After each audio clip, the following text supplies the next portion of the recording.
I want to welcome all of you to this episode of Stefan Frank's Photobook Show. So this is number 26. Time really flies. And for those of you who are new to this series, in this series, Stefan looks at recent and not so recent photo-related books that you might or might not know about.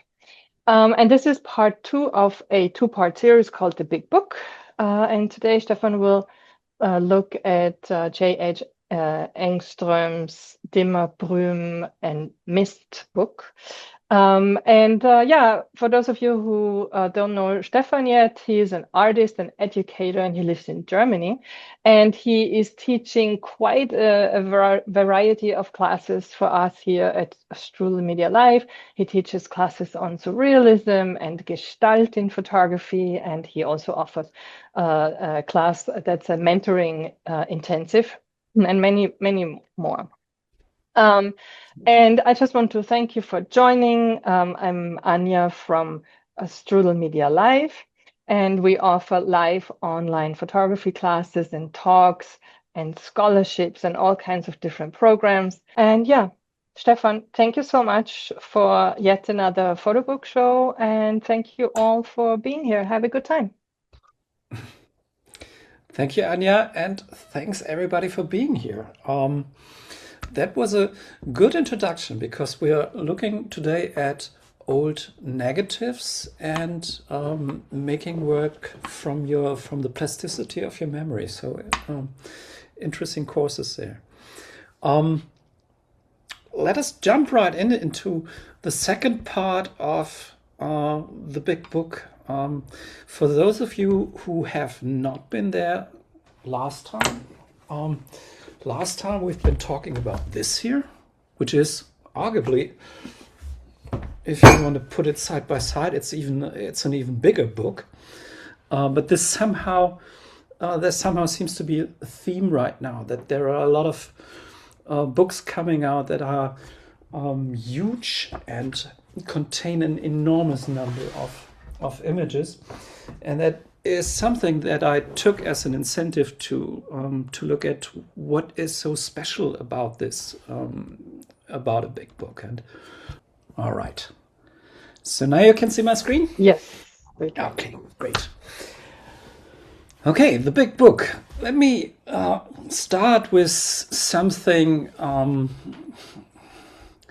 the side. So this is Laocoon. This is a book by Gotthold Ephraim Lessing, a German writer, dramatist, and philosopher. I picked out this article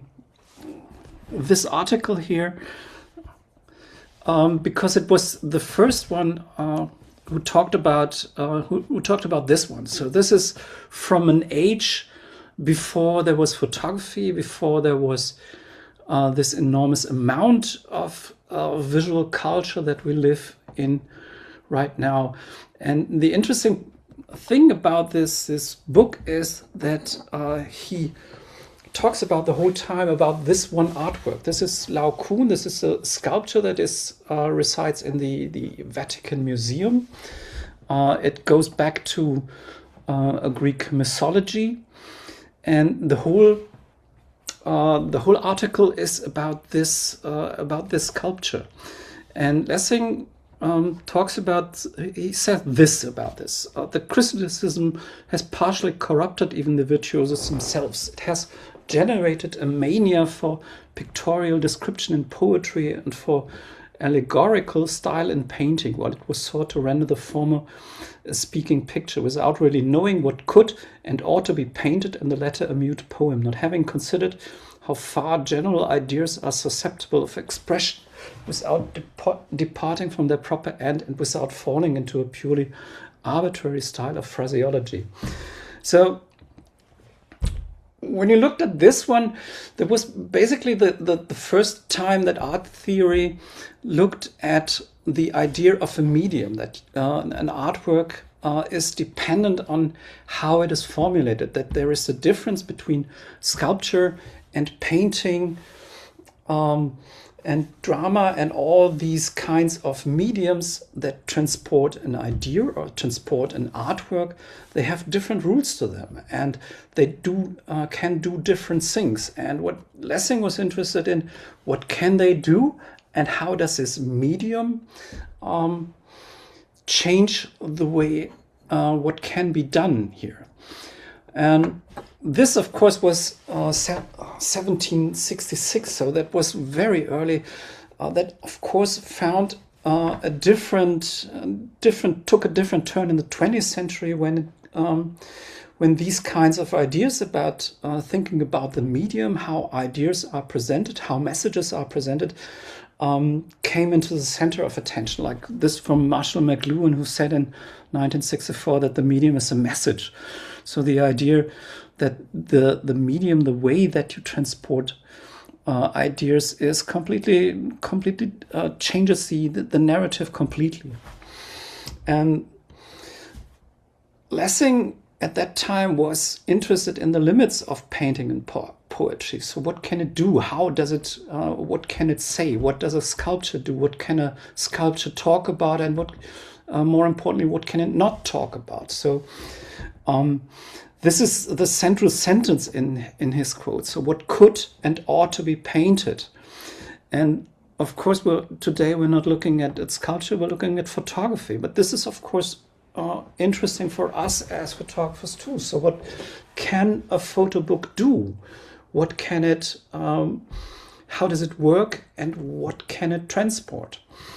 So Lessing was interested in painting to do painting things, for sculpture to do sculpture things, and for poetry to do poetry things.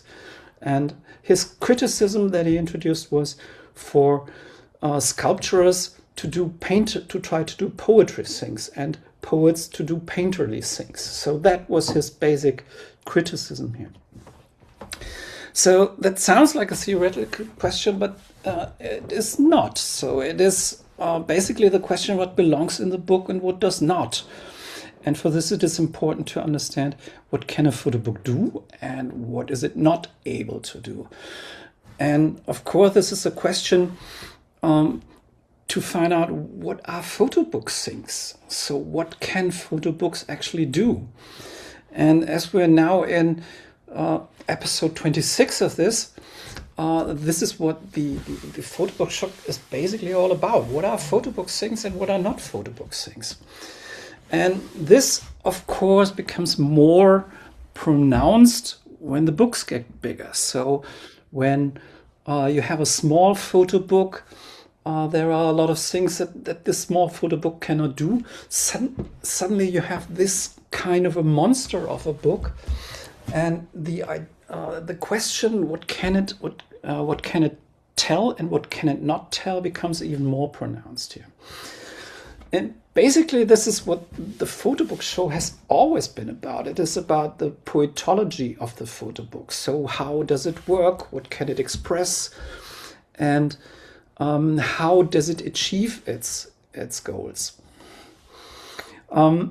And let me start with some thesis here, because of course in this hour we will not arrive at the long history that Lessing was jumping in.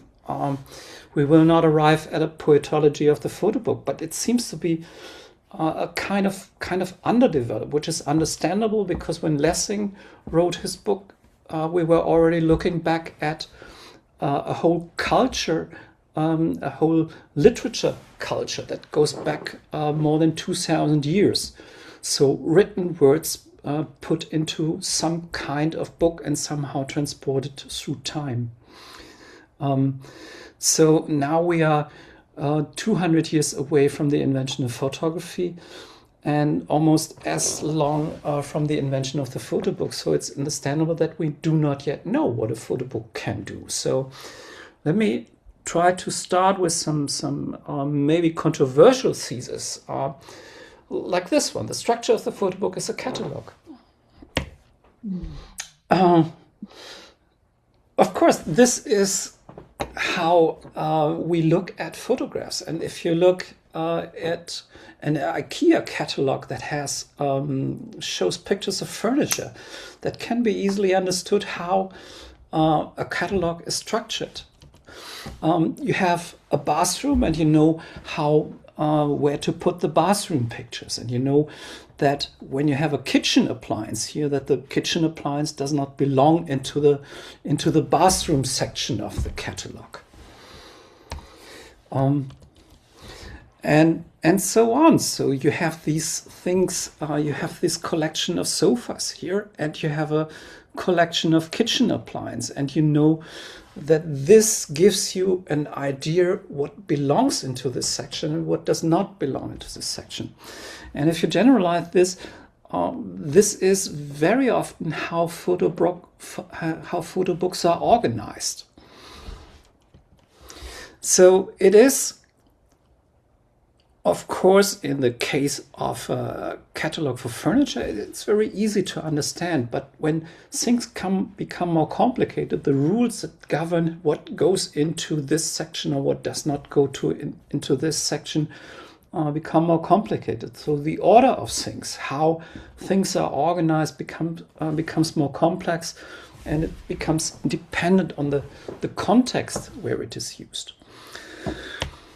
And this is an example for this. This is a catalog page from the Kölner Lehrmittelanstalt. They were producing catalogs to teach children simple things about the world, like what are the names of the things that you see on this page here. So this was used for educational purposes, and this suddenly makes it understandable why all these things are grouped together. So why a table ends up next to an elephant, or next to a whale, and a whale ends up next to a lion, while only when you have this context, this educational context, now you can understand why these things can be grouped together. And this is so the original purpose of this was pedagogical, to sell teaching materials that facilitated direct observation and sensory training in classrooms, turning banal images into tools for child development. And the interesting part of this is that these kinds of organizational principles, they can be twisted and turned and molded into different things. So this is a painting by Max Ernst, who knew this page from his childhood, because he was taught with this page how to name a bed and a table and a bear and a sheep. So what he did, he took this picture and this context and removed all the context and put up and overpainted it and added his own context. And he put up a caption to it. Das Schlafzimmer des Meisters, es lohnt sich darin, eine Nacht zu verbringen. So it's the master's bedroom. It's worth to spend a night there. And this became one of the hallmarks of surrealist painting. And surrealist painting was about disrupting the context and inventing new ways to organize things and to disrupt the ideas of what belongs together and what does not belong together. So, and this structure of this catalog structure, that was basically what the first photo book also used. So this is the first photo book. This is Henry Fox Talbot, The Pencil of Nature. This is from 1844. This is almost very shortly after the invention of photography itself. People came up with the idea to put photos into books.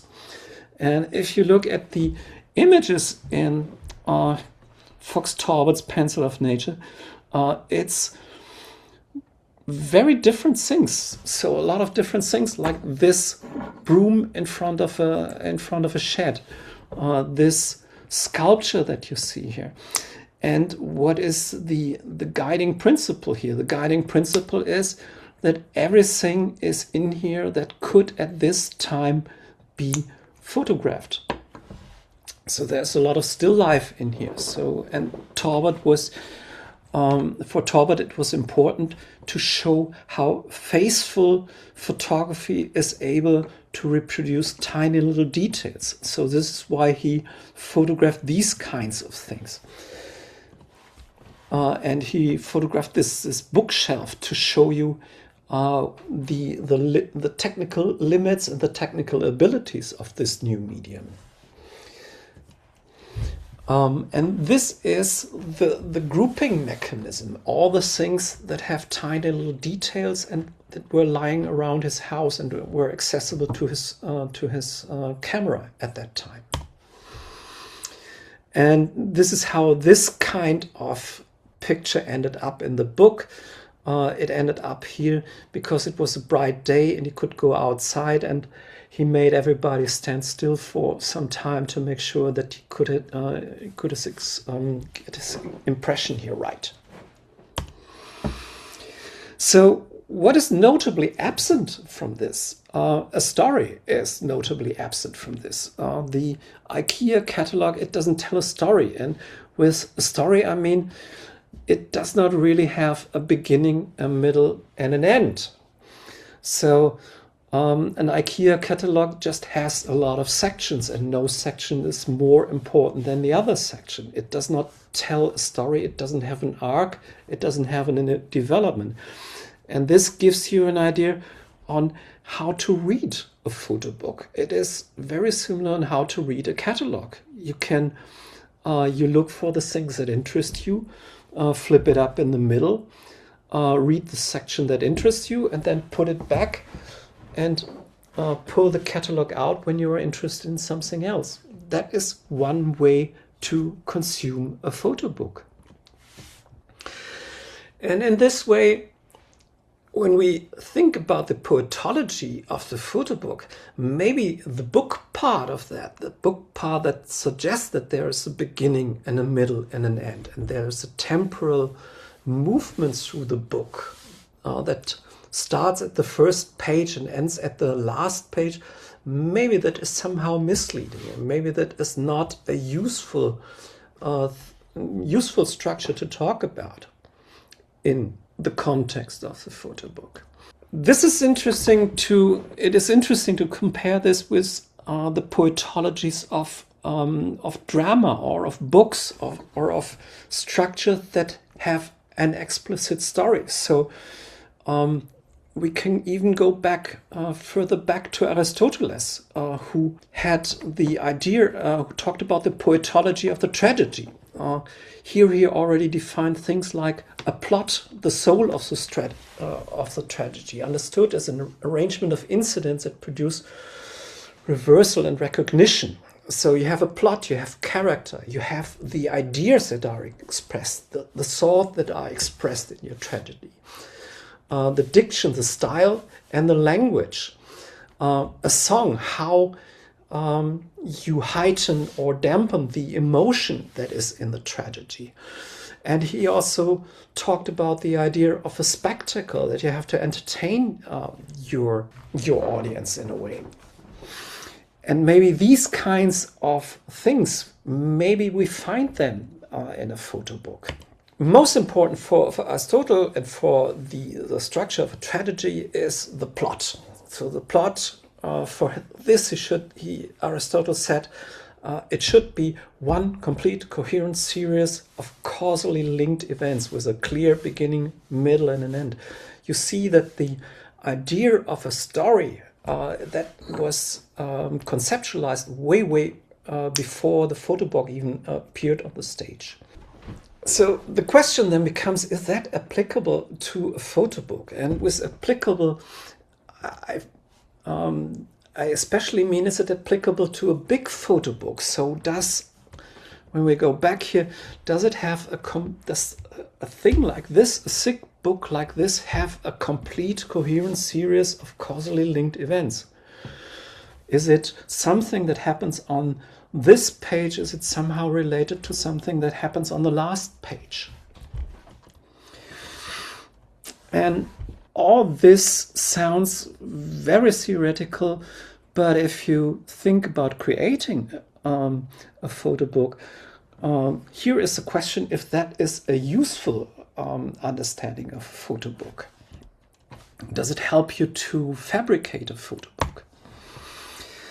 And this brings me to my next thesis. There's a mismatch between story and photo book. So the idea that we move through the book in a temporal fashion from the first page to the last page, that suggests somehow that we have a story in there that starts on the first page and somehow traverses through the book. I would argue that there's a mismatch between that. So, and as we have really big examples for that, let's look at that. And let's look at an example by, this book is by JH Engström. He is a Swedish photographer who knows his way around. So he's been doing photo books for more than 30 years now. So this is a small selection of the books that he made. This is one of his most famous photo books. This is Tout va bien from 2015. This is the one that won him the Leica Oscar Barnack Award and made him sort of famous in the as a photographer. And all of his photo books are incredibly personal. So this is always it is always about him. Relationships to people, relationships to his mentor, to his mentors, to his wife. So all of this goes directly, all of his life goes directly into his work, which makes these books come alive. He also did, this is the reason why I know JH Engström a little bit. He also did Atelier Smetsby, which is a kind of a photography school. They offer a 1-year course.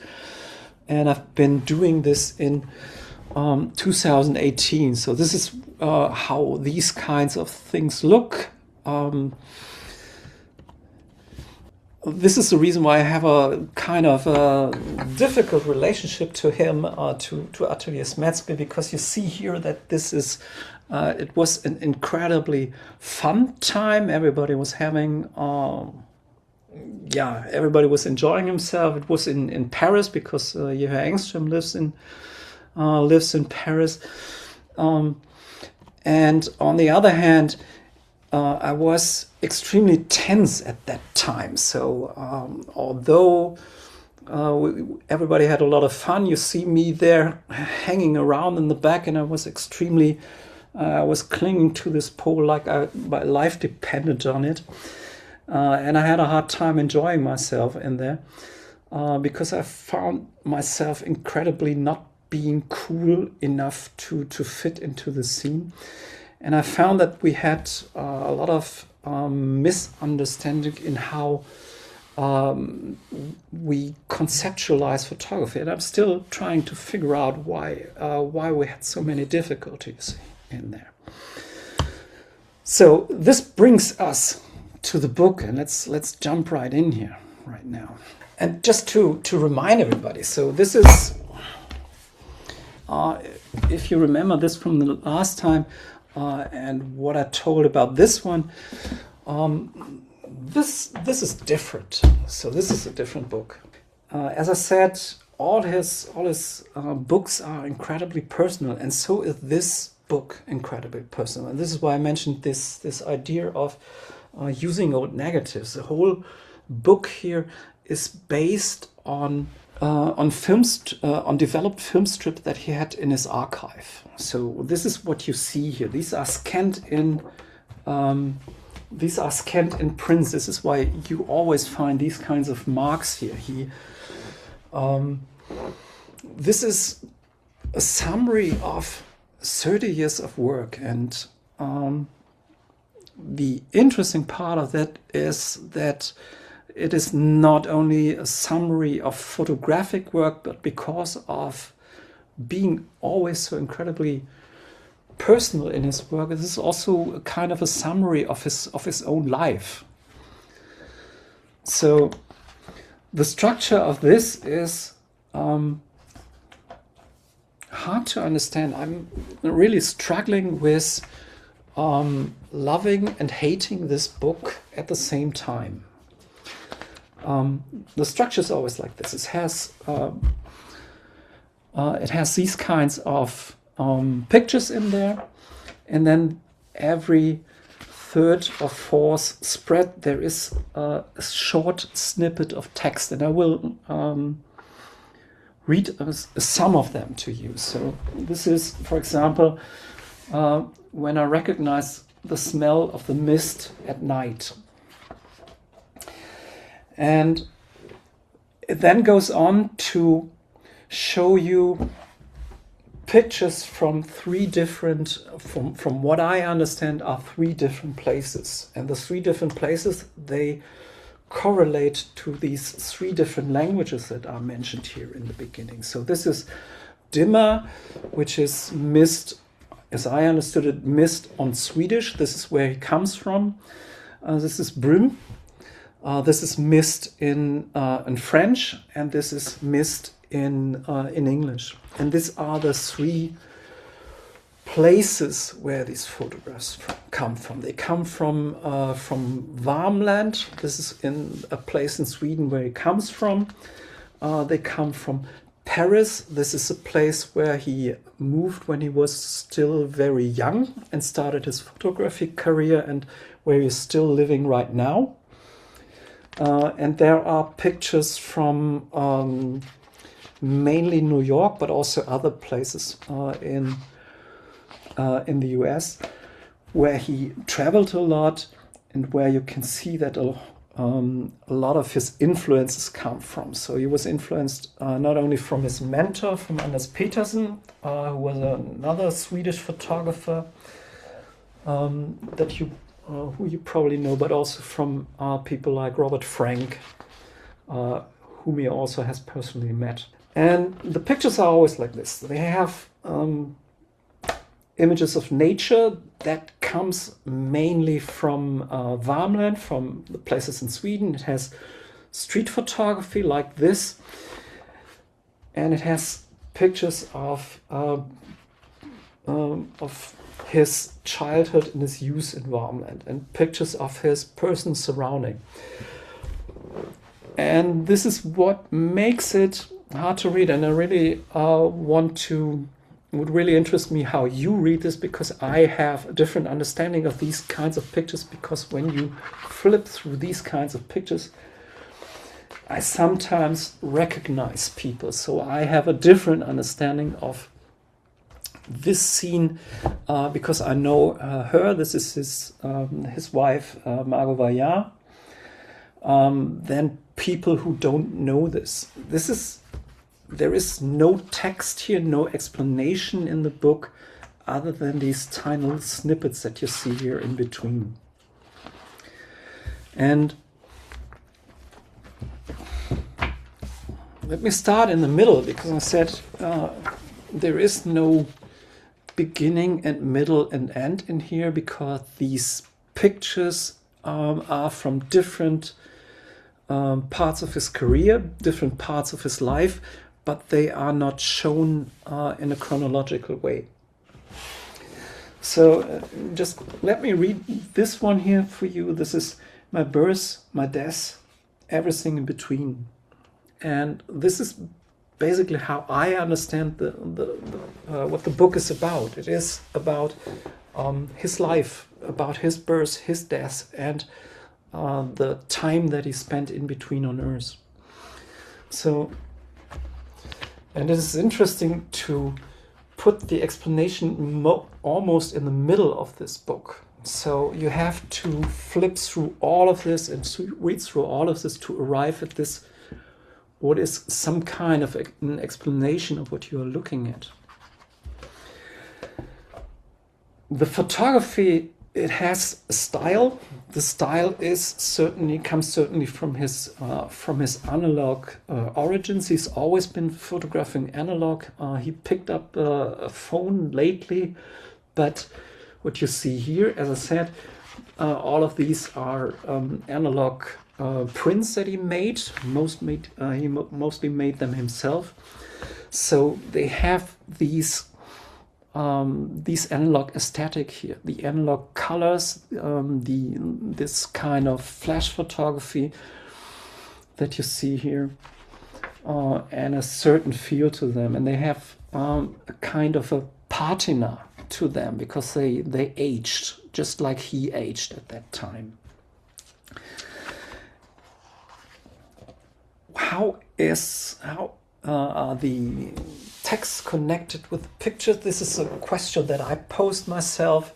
Here there is, let me read this to you. This says the children, and then you open it up, and then you don't see pictures of children.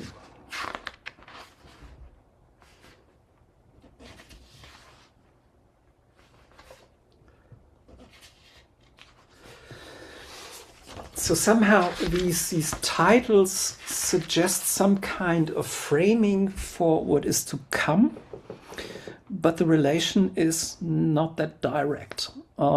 Sometimes the caption twists what you see. You can read this in a different way. You can say, these are the children. And of course, we all have been children. Also, the people that he's photographing, they have all been children once. Even when they are not children now, they once have been children. And this is what goes through his head when he collected these kinds of images here.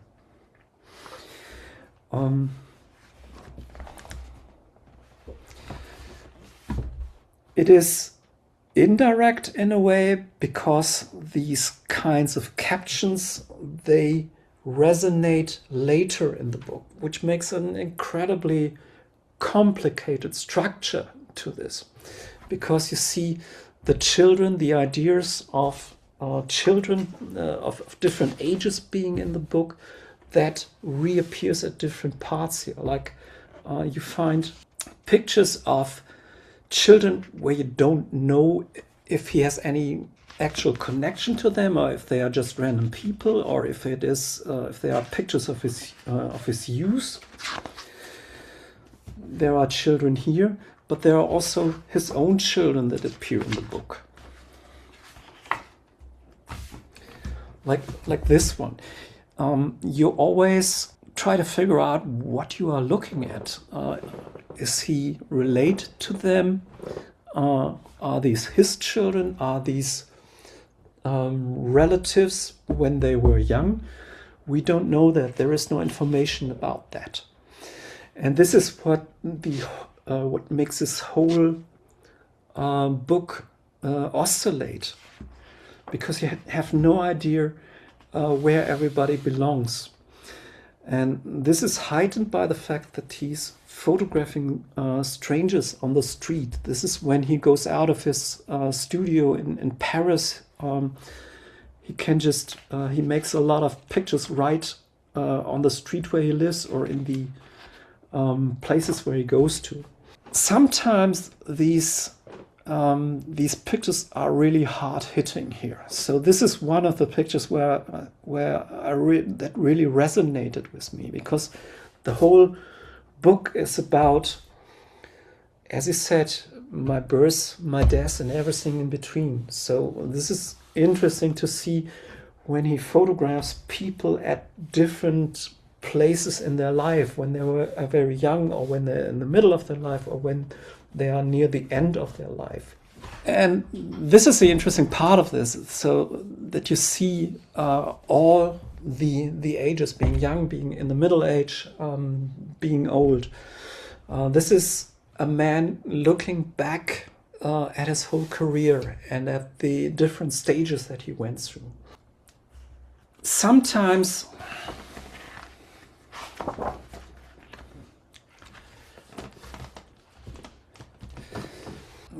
this is why I said I'm not yet sure if I absolutely love or kind of hate this book. It sometimes oscillates between the texts are either profound and they hit you hard, or they are some kind of photographic fortune cookie. So like this one, a portal to something brighter, something new. it sometimes reads like some kind of calendar sayings. They are, the texts are vague and open, just like the pictures are vague and open. That is both, that is for me both, it's the strength of the book as it is the weakness of the book. So sometimes I would have wished to know more, to understand more, then, because everything is left open for interpretation. And this being open to interpretation, this is something that becomes more pronounced and more difficult the more pictures you have. So I felt, there we come back to the way, how do you read this kind of thing? I started reading it from front to the back, and then eventually I got tired.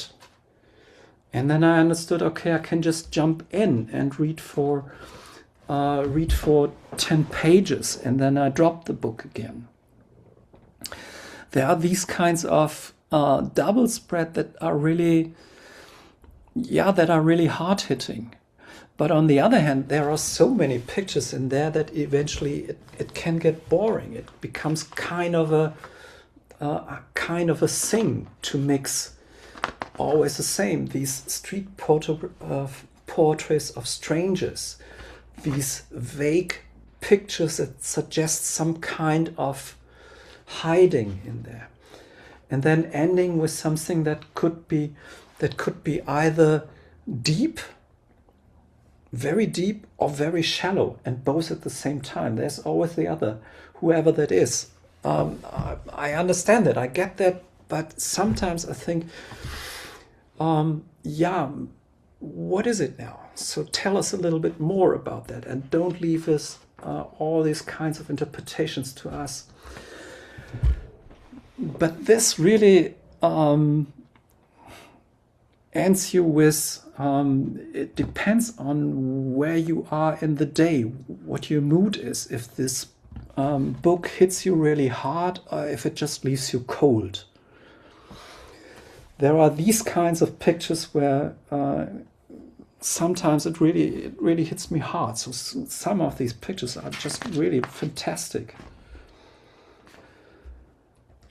And some of these texts really hit you hard. The sexual energy start to leave the body. Soon only thought remains. This is how he exposes himself. This is how he makes himself into art. This is how he makes his life, this whole life, into art. And you can criticize that or be a fan of that. That is really open to your own interpretation here. And I just want to show you one other thing of his, just to give you a comparison to that, because this book brings together so many things here. This is one of his earlier books. This is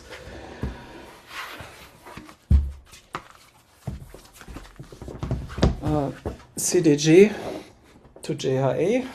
JHA. This is Charles de Gaulle. This is a project he shot at Charles de Gaulle in Paris, the airport, where he was allowed free access to most of the structures there.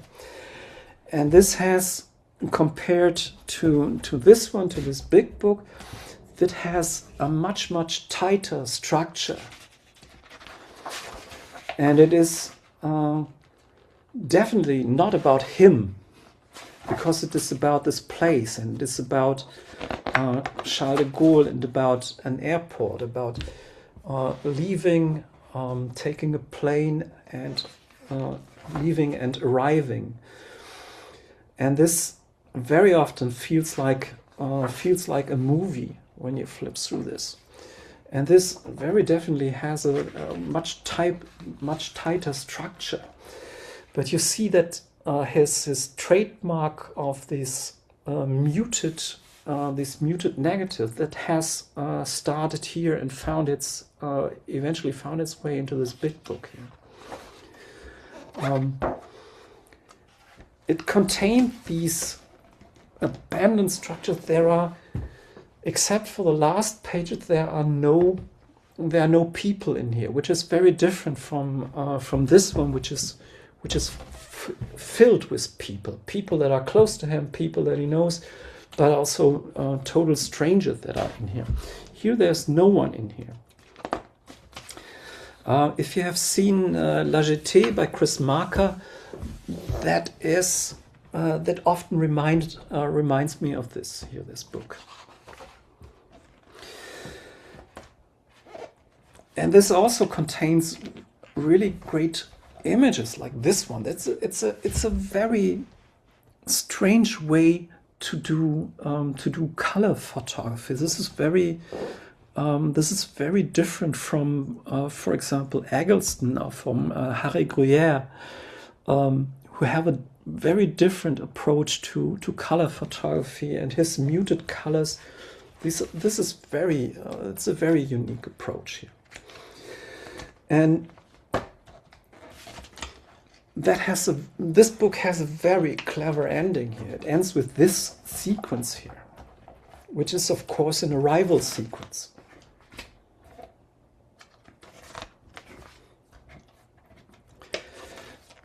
Which brings us back to this filmic approach to this.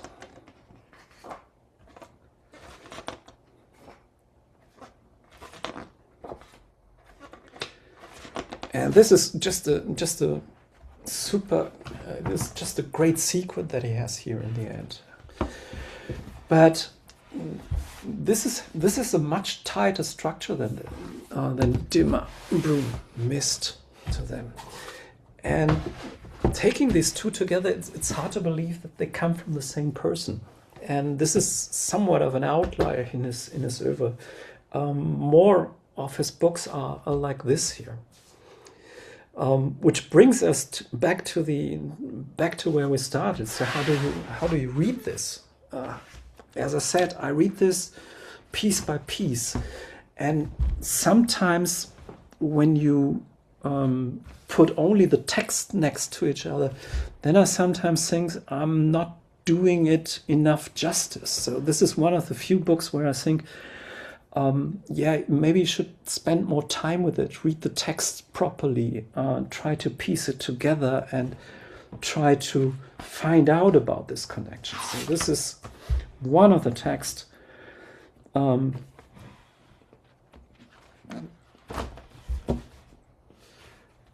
that really hit hard here. So this is it takes to the end. It takes a dark turn here. So this is one of the sentences here: photography no longer exists. And then he goes on to say, yeah, this is photography here.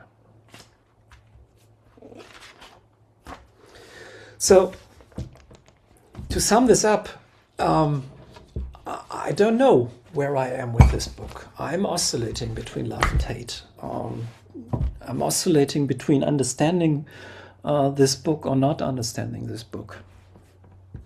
And I would really be interested in hearing what you think of this. And let me end on this one, because we looked at this one the last time. This is Fabrik from Jacques Tuggener.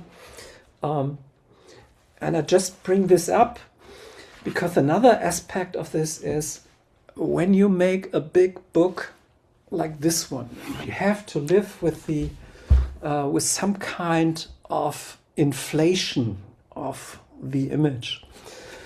So every image that is in here doesn't have the same weight as an image that is in here. So here every picture counts. Every picture has a meaning. Every picture has a certain point in this narrative. Whereas this here, I don't know what happens if you really make an edit to this. Does it make it better, or does it dissolve it?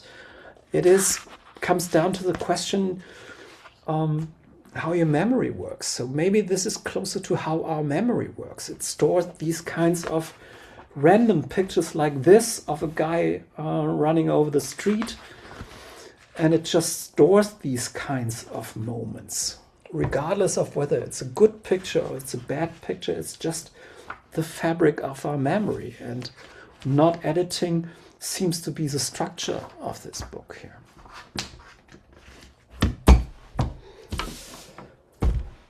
And really, this is, as you probably hear from what I'm telling you here, I'm still struggling with this kind of books here. So I don't know what to make of this, and I would be really interested to hear what you make of this.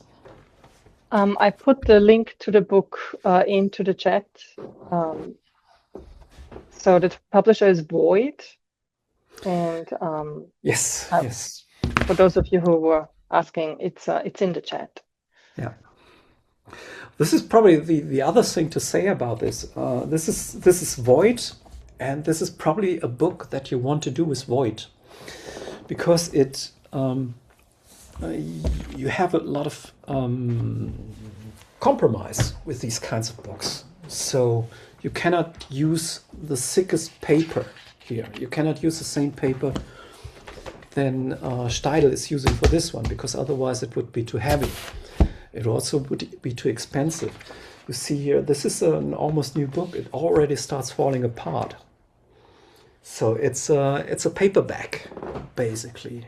And that is part of its charm, and it's part of its issues. So, but you want to do these kinds of book with Void, because they are specialized on these kinds of books, and you do not want to do this with Steidl, who did this book here.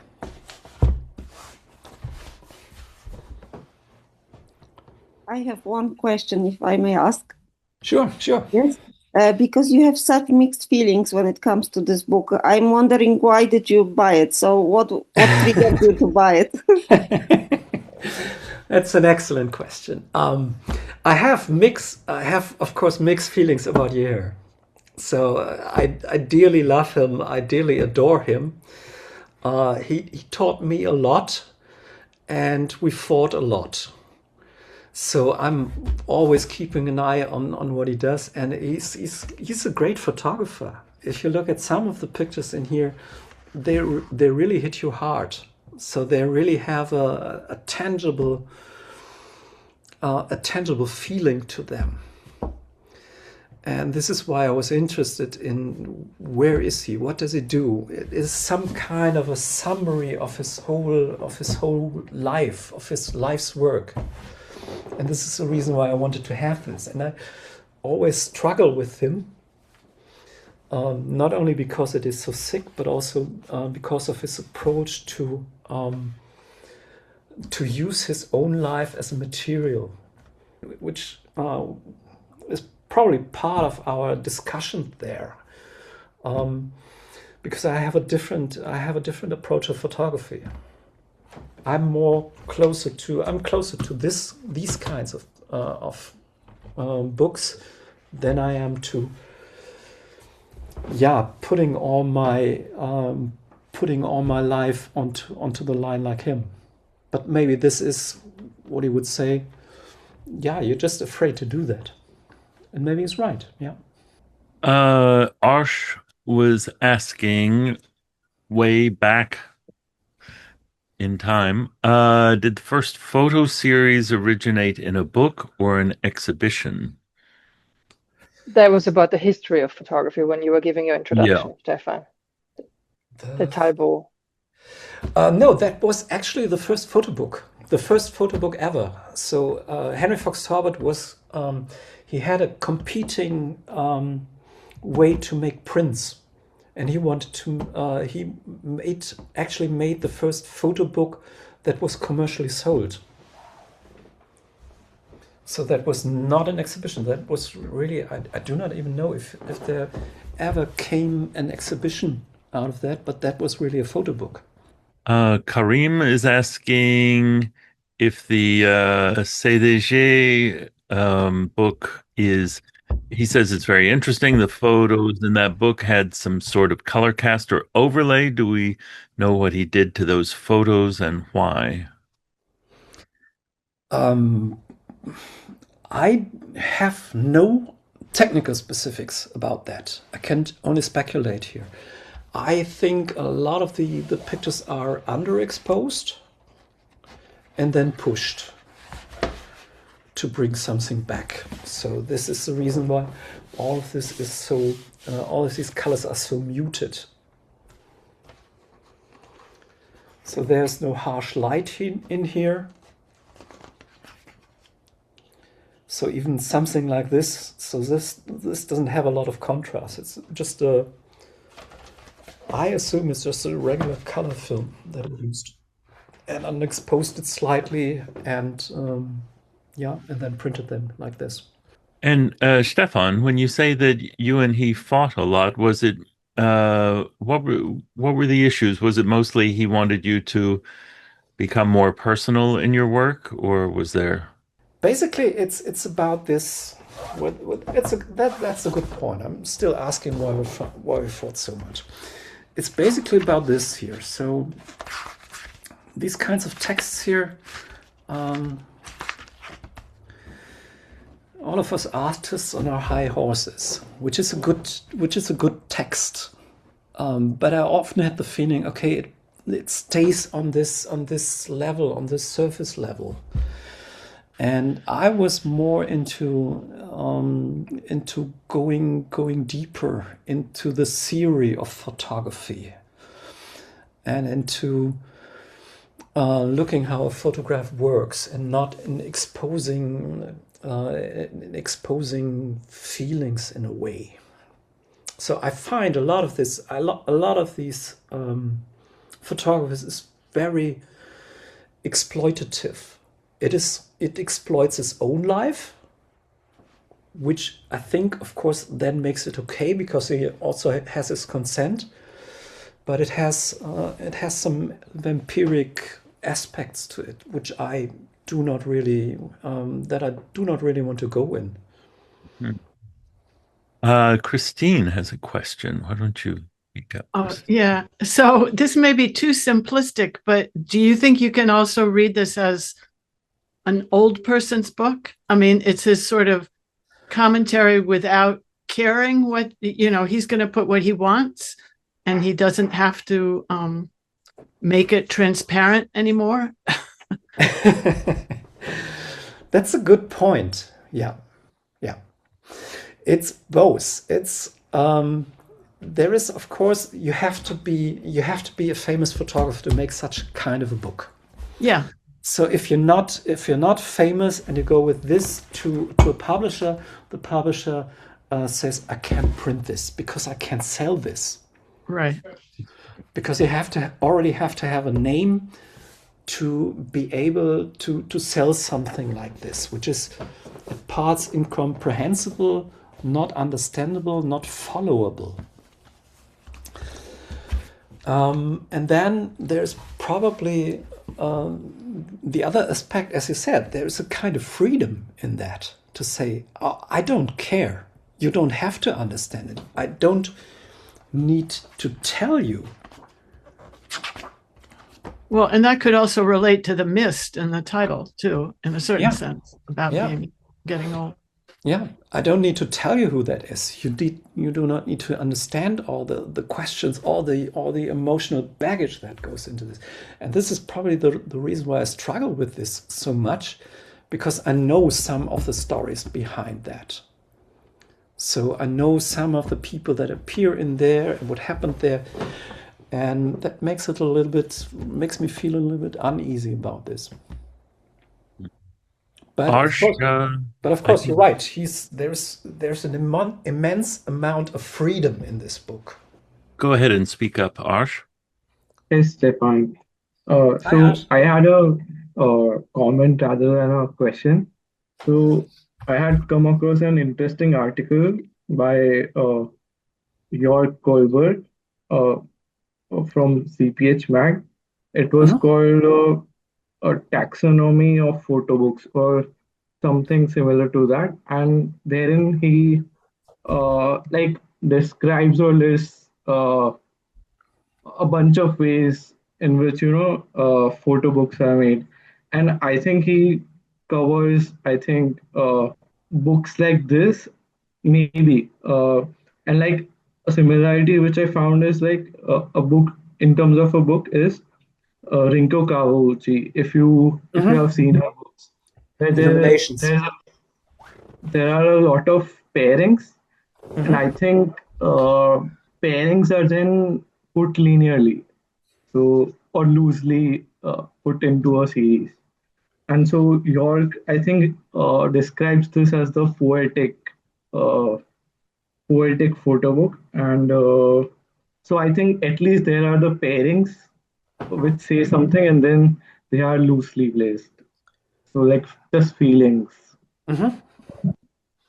this type of form.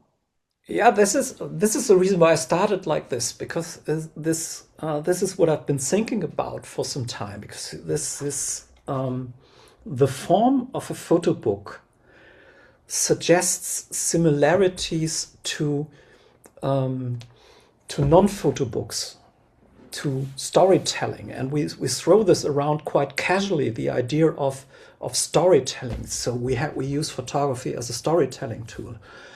And when you mentioned Ringo Kawauchi, so there is a different kind of static in a photo book. There's not a lot of movement from A to B to C to D.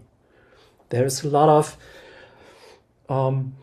it is the whole structure, and you can enter the structure at every point, in every point on the way. And this is how this one is also structured. You can flip it up, read for some time, and put it back and put it away again. It's not like you've missed part of the story that came before, or this leads to what comes after.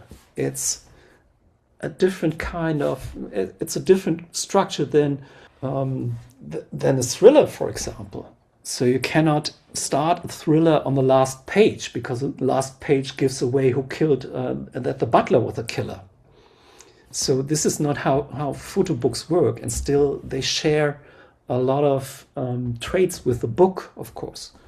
So it suggests some kind of temporality and some kind of one sequence of event after follows another. Say, Stefan, I haven't held that book in my hands, but I noticed on the Void site that it's 85 euros that they're asking for it. And also, I'm thinking, interesting, 672 pages. And I feel that 85 euros is really cheap for a book of that size. And I don't know I think you said the paper's quite thin, and maybe there are different really inexpensive parts of the production. And I'm assuming it's printed in Istanbul by the same guy that does all of their books. Yeah. And I'm just wondering if you know anything about, I mean, I don't see how 85 euros could, cover the production cost. Maybe it does, but do you know anything about, does Void actually make their living off of selling the, I mean, do you see what I'm getting at? I'm just sort of curious about how this kind of thing works financially. Well, I did some workshops with them. So this is photo publishing. We're not in it for the money. So everybody is lucky if you at least get out of it, if you at least get the money out of it that you put into. Like every publisher, Void is making these kinds of mixed calculations, where you have one book that finances three others. They recently had this Yorgos Lanthimos book, The Parthenon is Still Broken. I think that was one that really sold well. And that was eventually led to them, to Yorgos Lanthimos, being gobbled up by Mac. So he went from Void to Mac, which I assume would be a huge financial blow for Void, because they have these kinds of household names like JH Engström, Antoine Dagata. This is where the money comes from for them. And this allows them to make smaller books. I don't know if this pays. I think it's really quite cheaply produced. 85 euros. Well, I don't know if it covers the cost, but it's also a lot of money for a photo book. Yeah, but that's about 8 photo books in a way. I mean, I could easily imagine the price being 125 or 150, and that making sense. I mean, maybe you would sell fewer of them, but when you think about a lot of high-end photo books costing as kind of a base price of 65 bucks, euros, dollars, whatever, to do something that is almost 700 pages, that actually seems quite cheap. Yeah. Well, every small publisher always lives on the brink with their calculations. So they're not making a lot of money with this kind of things. Stefan, what's your next photo book show? Do you know already? I don't know yet. Okay. Smaller books, I guess. Good idea. That's a good idea. I like it. It's not good for your Tiny back. books. So. Tiny books. Yeah. We make a tiny book show. A tiny book show. Okay. Well then, I would say we wrap it up. Thank you so much, Stefan. Thank you so much for being here. Yeah, thank you all for joining, and see you at the next one. Thank you. All right. Bye-bye. Thank you.